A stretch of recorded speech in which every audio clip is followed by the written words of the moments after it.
strange lights in the sky. Look, it's lit. I have no idea what that was. Objects moving at incredible speeds, breaking the laws of physics. That shot down to the ground at light speed. Craft from another world. They're real. They're here.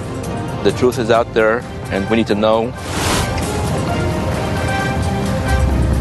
Can anyone discover the truth behind UFOs?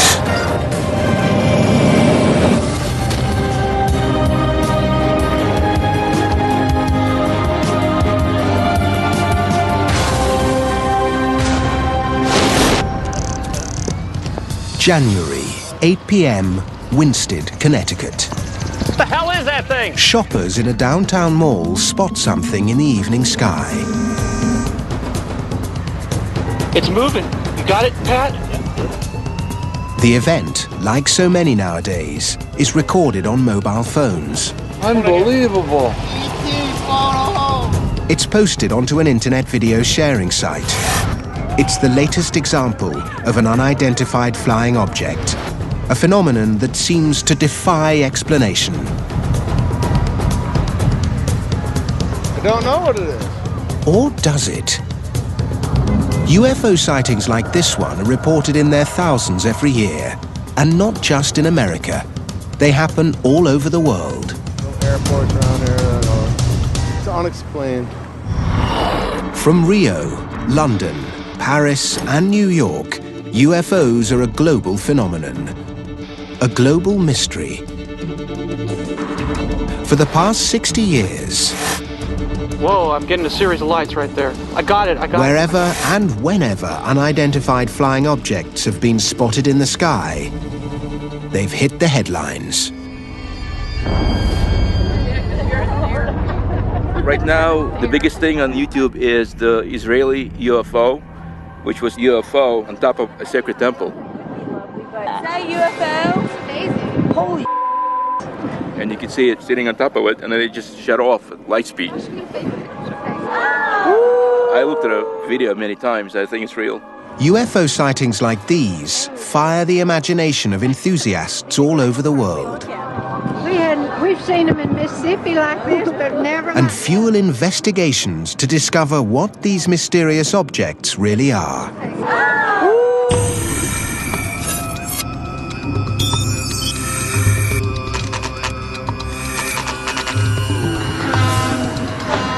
In Rachel, Nevada, a small group of men and women who hunt down the clues to help identify strange objects in the sky are gathering. Leader of the pack is Alex Podovich. We actually hunt UFOs. We have regular meetings that we go out in the field, and we set up our equipment and cameras, whatever we have, and we watch the skies. And sometimes you do see very strange things in the sky. Unusual objects in the sky like this are what these guys spend hours analyzing. A UFO is something that you cannot identify. It could be our own, or it could be alien. It's just an object in the sky that you can't tell for sure what it is.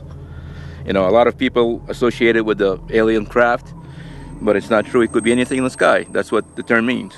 It's just a phenomena that does not go away. It's kind of like a snowball, and it just gets bigger and bigger. And it's very enjoyable. Pat Travis knows all about UFOs. She's the owner of the Little Ailey Inn in the Nevada desert, the unofficial capital of ufology. It's a mecca for UFO hunters for a good reason. There has been a lot of sightings of craft, of phenomena that no one can explain. There's been craft that have done maneuvers so fast that it's unbelievable.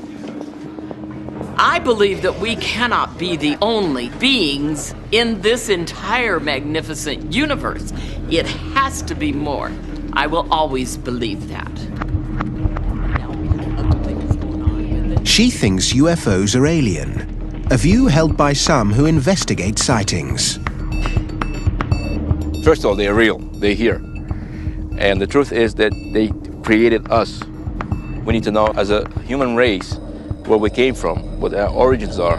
Discovering the truth has been the focus of ufologists for decades, but it's not easy.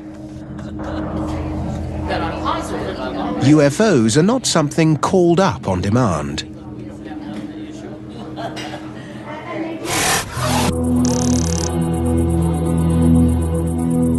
The holy grail for UFO hunters is finding a real flying saucer, or a ship, I should say, taking pictures of it, touching it, or getting a physical alien that you can shake hands with and take pictures. Today, Alex and his crew are taking a trip down Nevada's extraterrestrial highway to try to find a UFO.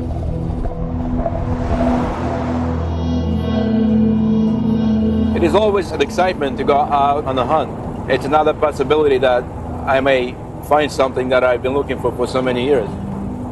We are driving towards the mailbox, the infamous mailbox. They used to be black, and now it's white. The mailbox is a destination that's passed into UFO folklore. It's a location that's had more than its fair share of UFO sightings.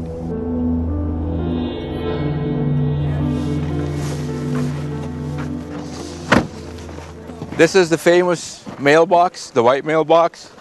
And these are the UFO hunters. They'll be with us here tonight. Hopefully we'll find something up in the sky. You guys need any help? This UFO hunt is a challenge that's brought the group in plain sight of the security forces that monitor movement around one of the most secretive places on Earth. A US Air Force operating location near Groom Lake, Nevada. Better known as Area 51.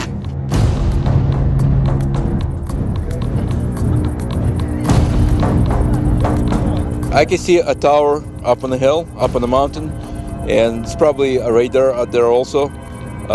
Behind that ridge is the installation, and about 9 miles south of it is S4. That's where supposedly all the alien craft is being flown. It's right there. We're probably being watched right now from that tower. They know we're here, and they may show up later at night to see what we're taping. They usually do that if they see people with cameras. They'll come out and investigate what's going on. According to ufologists, this is the place where the government keeps its flying saucers. Physical proof that alien craft are real and they're here on Earth.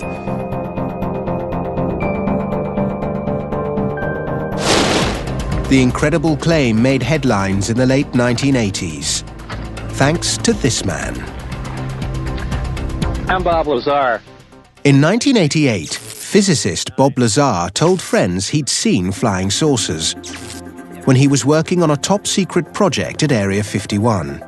There is physical evidence which proves that there is life elsewhere. Bob's job was to see if he could reverse engineer this propulsion system. Now remember, this is the... John Lear's been a friend of Lazar's for over 20 years. He was one of the first he told about seeing America's flying saucers. I met Bob Lazar in 1988, and the first thing he said to me is, "I saw a disc today." And I'm sitting here writing, and I said, "What?" He said, "I saw a disc today." And I said, "Theirs or ours?" He said, "Theirs." But that vehicle is a disc, which is generally referred to as a flying saucer.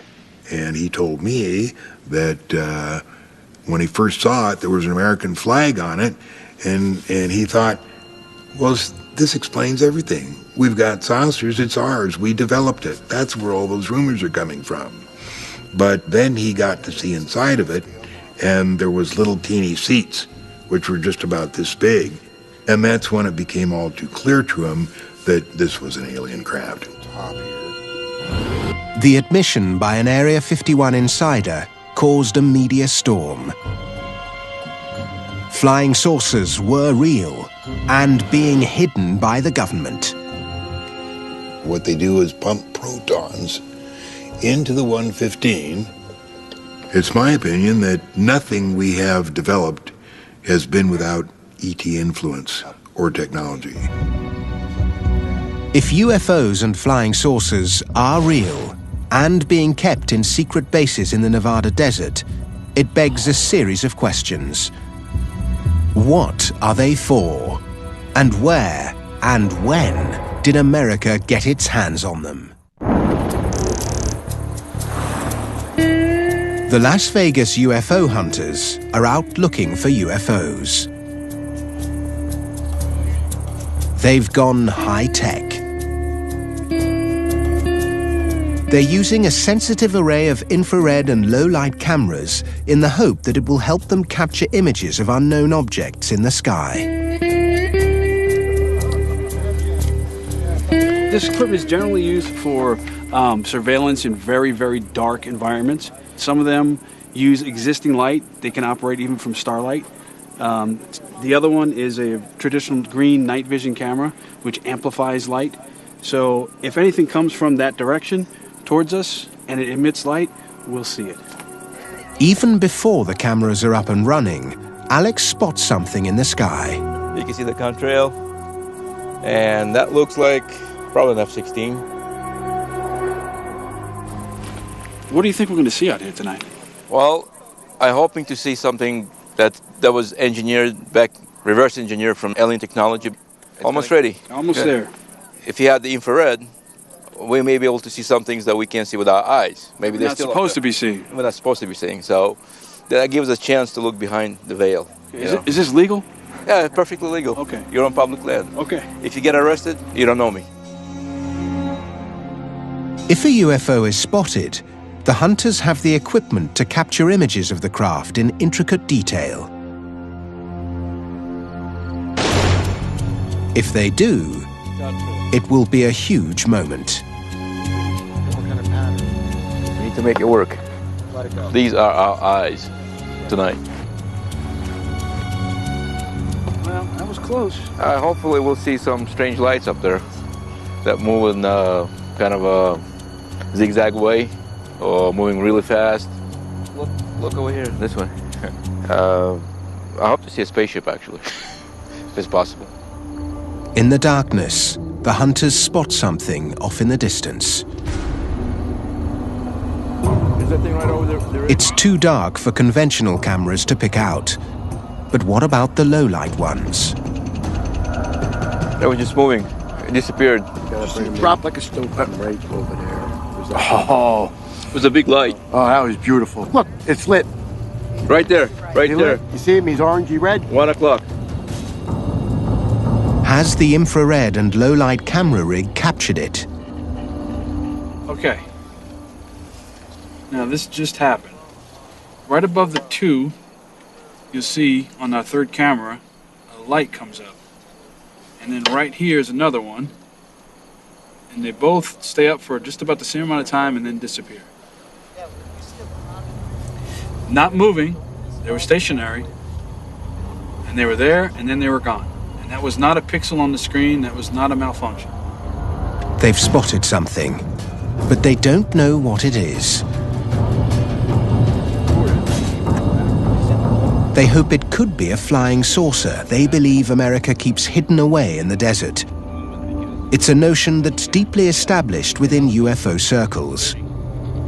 A theory that began with the greatest and most controversial flying saucer incident of them all. July the 8th, 1947. The place, Roswell.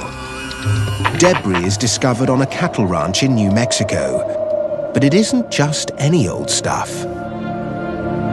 Eyewitnesses say the wreckage consists of foil that returns to its shape after being crumpled up, and weird, alien-looking writing on beam members.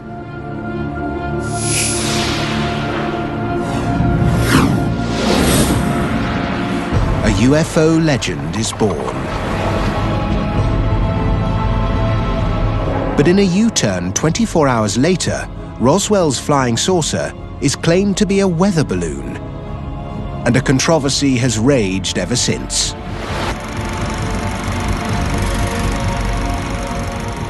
The interesting thing about the Roswell story is that regardless of whose side of the story you believe, the Air Force, the UFO research community, everybody agrees that some sort of object or device came down and was recovered.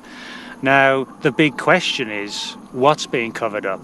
But do you still get a lot of interest? I mean, do people still come out here and want to know what happened? There's still a little interest. People still come. Nick Redfern is just one of many who have investigated the most famous UFO case of them all. So Eddie, we're pretty much at the crash site right now. Can you kind of explain? I think one of the main reasons why people are so interested in and fascinated by UFOs is primarily because there's always a yearning for people to look for mysteries. You know, people love mysteries, whether it's UFOs, the Loch Ness Monster, Bigfoot, ghosts. People love a real-life mystery. And I think when, as I do believe with UFOs, there is a genuine mystery, that makes it even more intriguing. No physical proof that a flying saucer came down in New Mexico has ever been produced. But the rumors that one did began a modern mythology.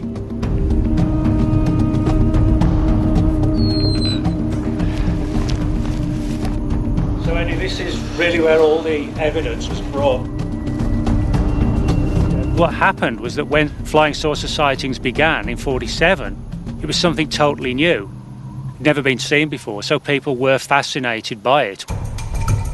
The Roswell UFO incident set the scene for an incredible explosion in sightings across America.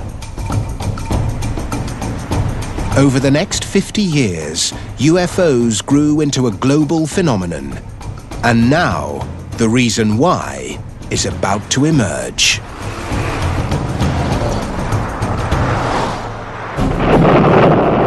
The late 1940s marks the start of America's fascination with UFOs.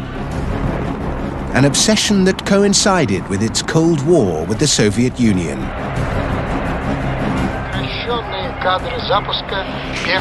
It was a period when America started seeing a lot more unidentified flying objects. The biggest trauma for post-war America in the 50s was the appearance of Sputnik in the sky. Once you get a space race starting, you begin to get this huge rash of UFO technologies being sighted. The atomic age and the space race fed an increasingly popular sci-fi genre. And soon America was awash with B-movies featuring UFOs and invaders from outer space. With films like Earth versus the Flying Saucers or The Day the Earth Stood Still, you begin to get an absolutely clear interrelationship between the kind of sightings that you get in the real world and the B-movie flying saucers of the 1950s. In the 50s, this popular culture became reality.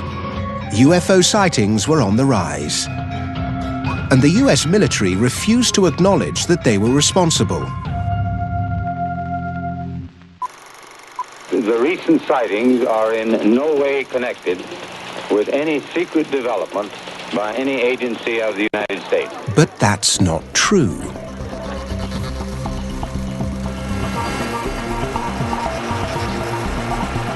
Back in the 1950s, the Air Force, there's no doubt, was working on projects to try and build circular-shaped aircraft. One of these was known as the Avro car. You know, it looked pretty cool, like this silver, shiny, flying saucer. At the height of the Cold War, both the Soviets and Americans were building experimental machines they hoped could win global supremacy. America's Avro car was one such experiment. It's a very sexy-looking machine with a bubble dome. Never went higher than a couple feet off the ground, despite having about 3,000 horsepower. The Avro car inspired Paul Moller, an engineer, to build his own version of a flying saucer.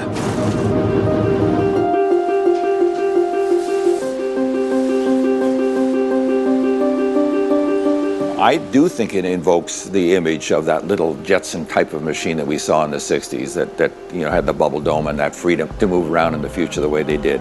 That was very big in America, and I think it drives the interest of people to do it. Well, putting this canopy down really puts you into a very comfortable world. Dr. Paul Mahler flying the M200X. Paul Moller is one of only a handful of people who can claim to have flown a real flying saucer. The OMC rotary engines developing. It's truly a magic carpet sensation. When you're in a helicopter, there's a lot of vibration, number one. And number two, you have the sense you're being lifted from above. This machine here is absolutely no vibration. The rotary engine is like a sewing machine engine. The power comes from below you. And it's a totally different sensation, not supported by anything that you sense. It's really amazing. It's absolutely magic carpet sensation. But in a time before widespread use of computer-assisted stabilization, these cumbersome craft carried considerable risk. Start up! The problem on Earth is the aerodynamics. The air flowing around the vehicle generates a lift configuration, which is destabilizing. Now, you can put a big tail on it, of course, and that'll make it aerodynamically stable, but what is that? It's kind of a funny machine, round machine with a big fat tail on it. Doesn't make sense. So, artificial stabilization. When you're not dealing with the atmosphere, when you're outside of the atmosphere, of course, round is the perfect shape. Structurally, it does everything you want. It has all the right things. We just got to get rid of the atmosphere. From an engineering point of view, America's attempts to build a fully operational flying saucer in the 1950s and 60s failed. The project's success was in its propaganda value. America's UFOs were a weapon of sorts. I think one of the bigger issues relative to UFOs is the realization on the part of the military that, hey, you know, this is a phenomenon we can actually use to our advantage. If you imagine at the height of the Cold War, you subtly release information to the Kremlin that, hey, we've got a crash flying saucer and we've actually begun to understand how and why it flies. That could actually spook the enemy. America's UFOs were propaganda tools. Never a serious military threat, their primary purpose was to mislead foreign intelligence. It acts as a good cover. The deep military projects to build highly advanced aircraft and platforms gets buried amongst a huge mass of stories of back engineering and super secret X-Files type conspiracies, and while we're all running around following them, the real military secrets gets hidden. We now know that rumors which claimed the US was developing its own UFOs were intended to hide something else. But what? Maybe the Las Vegas UFO hunters can help find the answer. They've recorded an unidentified flying object on their equipment. Now they need to discover what it is. Yeah, it's freaking out.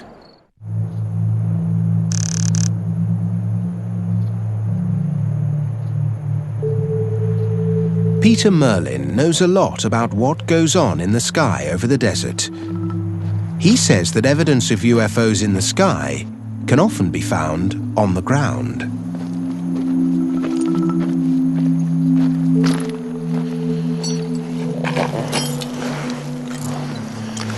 One of the things people see around Area 51 are strange configurations of lights in the sky, glowing golden orbs, things like that.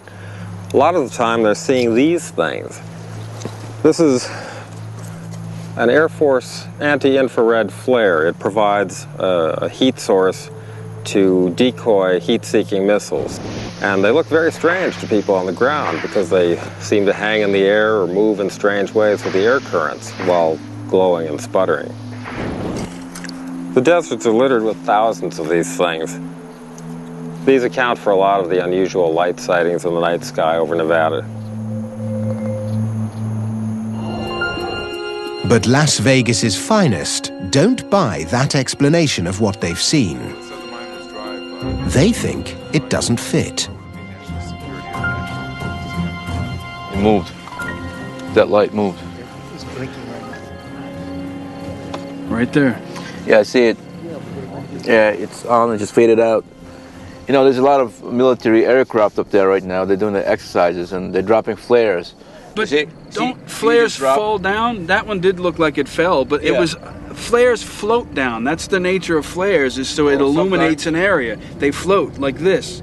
That shot down to the ground at like light speed. I have no idea what that was. Did it again. Look at that light, how it moves. It's coming back. I'm gonna rewind it right here. It's right here. I am freaking out. Nothing moves like that. That's strange. So it's sort of half imagination. What the hell was that? Was that a bomb? Probably.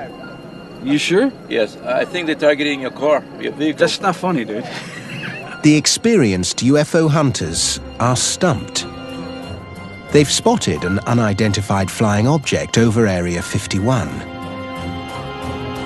But people like John Lear aren't surprised by sightings like these. They maintain there's a simple explanation. There is nothing that we have developed that hasn't been influenced by ET. They've given us everything. From Roswell, we developed such things as transistors, fiber optics, and things like that. Have the UFO hunters seen one of the reversed engineered UFOs Bob Lazar talked about in the late 1980s?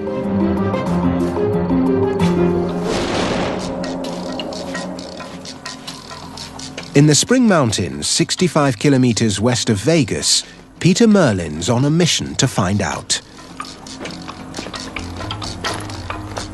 We're looking for the remains of a top-secret project capable of flying at speeds of over 2,000 miles per hour and up to 90,000 feet altitude. It was a CIA project tested at Area 51.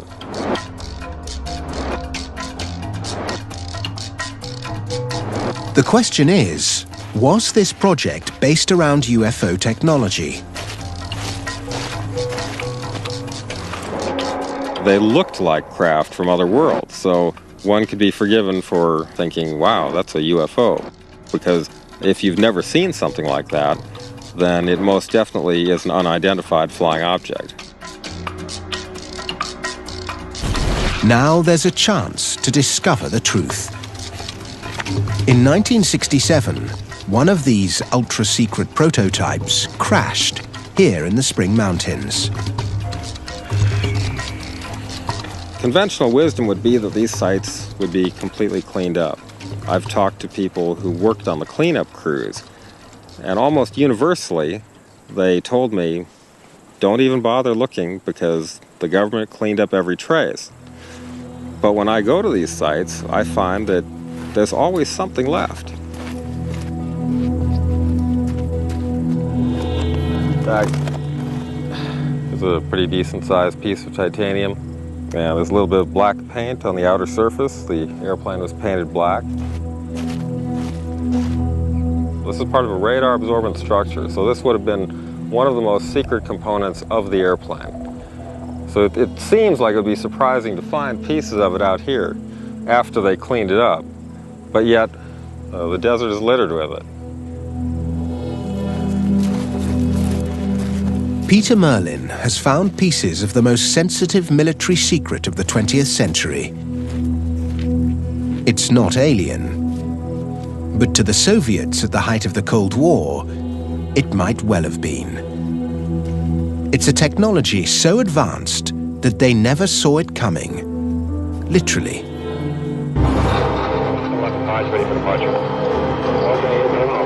America's stealth aircraft, introduced in the 1980s, changed the rules of aerial warfare.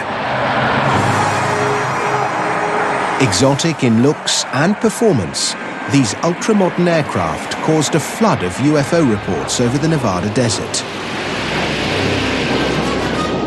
But stealth aircraft can't possibly be responsible for all UFO sightings worldwide. What strange craft triggered the others? Now, with modern technology, it may be possible to figure out what they are and where they come from.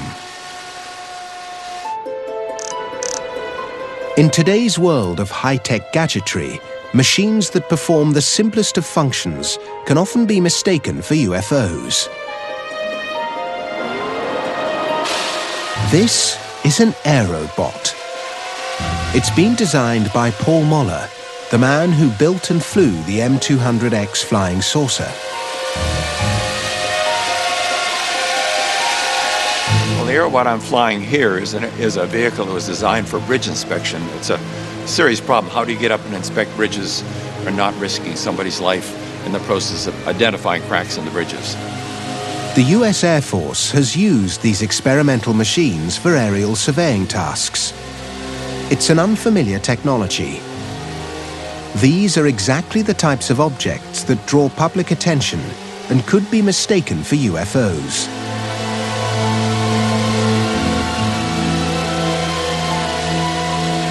It's amazing. A lot of times we do not announce a flight of any of the things we're doing, but 5 o'clock in the morning, we started up and there's a crowd already here. It's almost like there's some magical communication out there. Everybody wants to see it fly. It's going to be surprising, but you know everything's surprising to start with, right? It's a matter of time. It wouldn't take very long before it'd be common like everything else in our lives. To the untrained or uneducated eye, Paul Muller's gizmos could appear to be unidentified flying objects.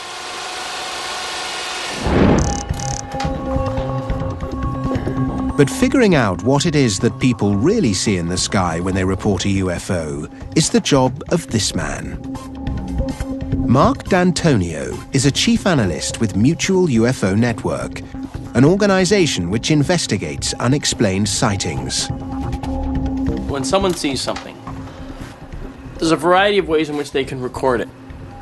This cell phone video showed up on the web, and just since late last night, it's already had 187 views. This is basically available for the world to see. It's the UFO recorded over Winsted, Connecticut. Mark's job is to analyze the footage and try to identify what it is. In the majority of cases, what he discovers surprises people. As anyone can imagine with UFO imagery and video, we're going to get a lot of images of things that are actually flying.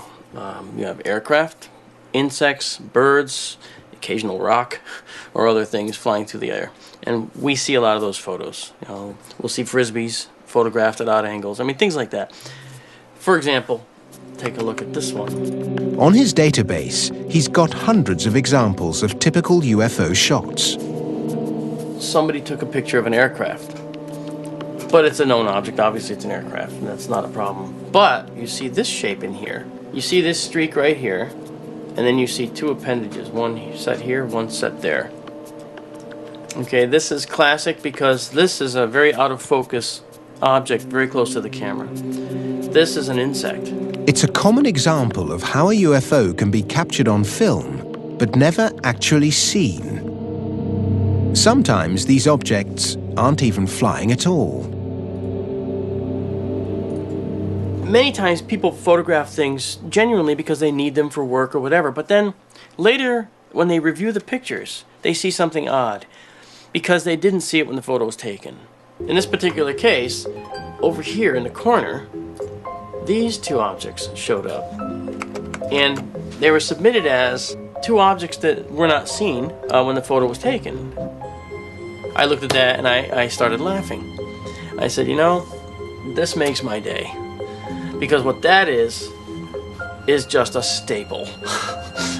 95% of all the UFO material sent into Mark for analysis turns out to be known objects, simply misidentified or captured in an unusual way. The UFOs typically become IFOs, identified flying objects, and they turn out to be planes and helicopters and atmospheric phenomena and celestial bodies like meteors and all kinds of things. But what about the sightings that can't be categorized so easily? All the other imagery that we've looked at so far have been in that 95% known category that we've talked about before, you know, aircraft, insects, flares. In this particular case, this is a true UFO. This is an unidentified flying object. It's a true unknown. It's one of those that has been subjected to all the analysis already by far more than just me. True unknown. Most of what we're talking about is some very small percent of unidentifieds. It's this small residue that everybody is really fighting over. And of course, if the believers are right, if even one of those is really, really, really real, then extraterrestrial craft are real. It's a view that's dogged the UFO community from the beginning. Something flying in the sky that is unidentified and is an object isn't by definition an alien spaceship. There's no reason why in 2011, if somebody sees a circular craft in the sky, that has to be built by aliens. And here's proof. Winsted, Connecticut. Spectators in a dimly lit car park spot a strange object in the sky over a Stop and Shop mall.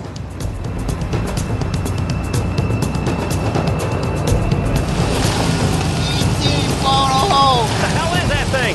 It creates a stir. The sighting is recorded on camera phones and is posted up on the internet within hours.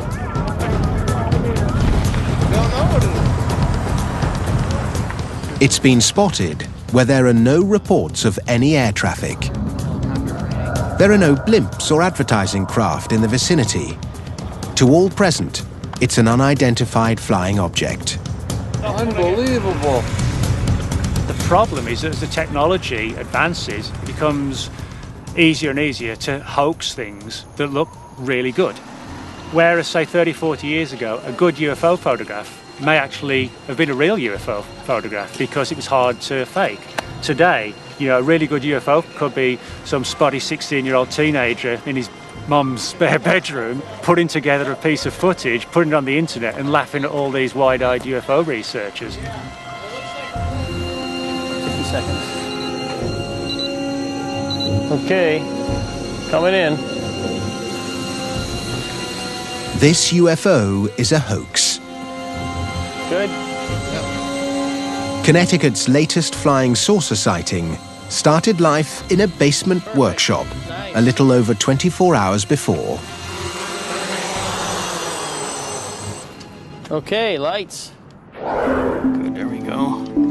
One there. It's an experiment thought up for this investigation by MUFON analyst Mark D'Antonio. There's so much available off-the-shelf technology that allows you to put together a craft in no time at all that people can misidentify. It makes our job very difficult in trying to discern what's real, what's not, because the unknowns are out there, and that's what we're after. But this isn't a case of the gamekeeper turning poacher. Mark D'Antonio is on a mission. It's this guy. I think it's really critical that people understand what types of things they are seeing in the sky, whether it's a meteor or it's a four-bladed quadcopter with lights. There's thousands of these out there now, thousands. We have to show people what these are because too many people are reporting these and then think they've had a life-changing event, when in fact they were looking at someone fooling them. We want to raise that public awareness. That's very important. And we want to expose the hoaxers for who they are and show with this how that works. It's pretty neat. All right, here we go. Okay. The Winsted UFO sighting has been explained. It's one of the 95% that are. But what about the 5% that remain unidentified? Doug Wilson is at the sharp end of UFO sightings. He's a field operative for MUFON. With 30 years of experience as an investigator, I can usually tell within a few minutes of an interview what the chances are that I'm looking at a planet, an aircraft, or what have you, regardless of how adamant the witness might say this was not an airplane. Do we have a case where you can honestly say I've exhausted everything and yet I don't know what it was? It happens.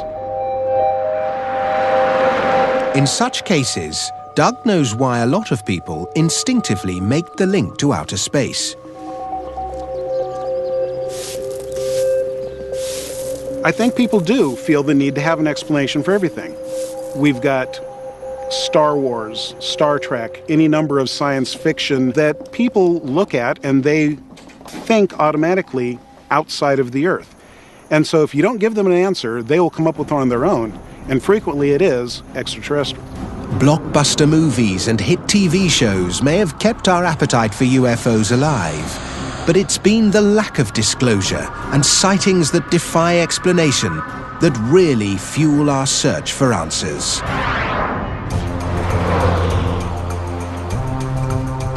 An incident 60 years ago gave a town in New Mexico a marketing dream and gave birth to an industry that cashes in on man's fascination for the unknown. But the truth is, the facts behind the Roswell incident have been released. I think the best explanation for the entire Roswell incident was it was a physics experiment that got lost, and that led to some unintended consequences.